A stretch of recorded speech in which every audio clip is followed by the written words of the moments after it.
I'm Alex Tanasi, and I'm working at the Metabolic Studio doing clay and working at the new moon site where they're finding clay and going through the process of taking the clay out of the open areas where they dug out the concrete and the blacktop and getting the clay and cleaning it through a screening process and using water after it's dried out. We get the clay and we soak it for days. We bring it out and we screen it. And after it's screened, we gather it up and put it on plaster molds so it dries it all out. And we can take that off and mix it by hand by wedging and bringing it down to the studio when we start doing projects with it, as we've already begun. Our project that we've been doing right now are making oyas.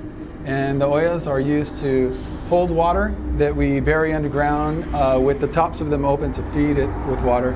And the pot is leached out because the pot is porous and not fired very hot. And the water's collected in the pot to feed the plants, and the plants drink 100% of that water and none of it's lost. And that is the project to date. And we're still pulling out clay right now and seeing what other projects are going to come. Tell us a little bit about the workshops, like how many people have been in it, what range of experience they have. We've done, I think, 3 now. Maybe any observations that you might have about the actual workshop, and also whether you've ever done anything like that before. The workshops that we've been doing have been great. It's about almost 20 people, maybe 18 or so. And no, I haven't taught that many people or made that much clay by hand, and every 2 weeks. So it's been a challenge, and the progression is fast. I think everyone's just catching on. Everybody does get something from it.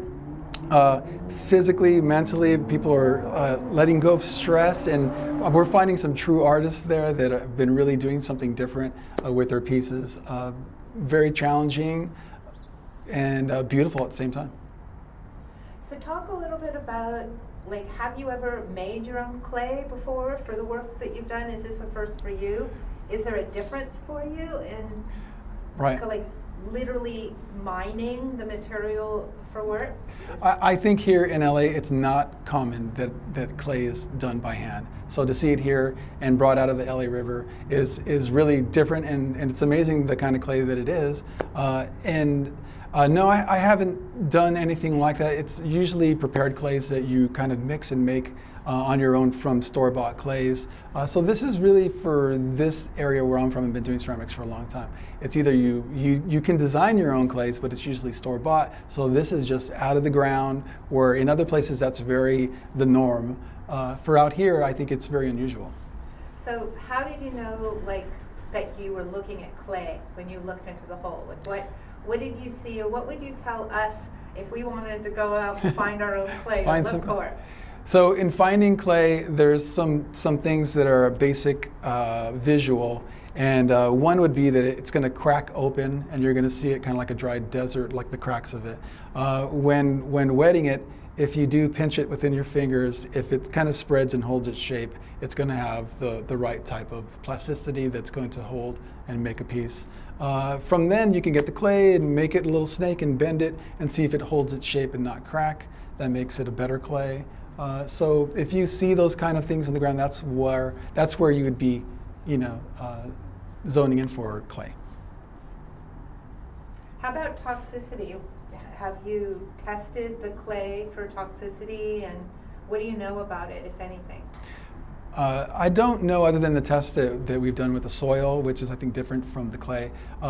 By looking at toxicities in clay, you can see that this clay has a lot of iron in it. I'm sure there's other properties in it that have some toxic elements. A lot of LA has, iron in the ground, lead, and I'm sure that the plants are absorbing a lot of that.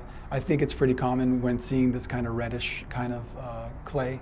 And obviously the redder the clay is, the more it has of an iron, of an oxide in there. And I know that you've just started firing some of that clay. Has that shown to have a lot of iron in it? Can you tell by the firing anything from what the clay look? How does the clay behave as a fired clay?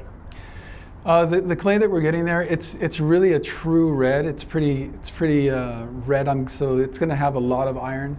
Percentage-wise, I wouldn't be able to tell you just by visually, but it looks as a property of a brick, and things that we've kind of see a lot in LA. Yeah.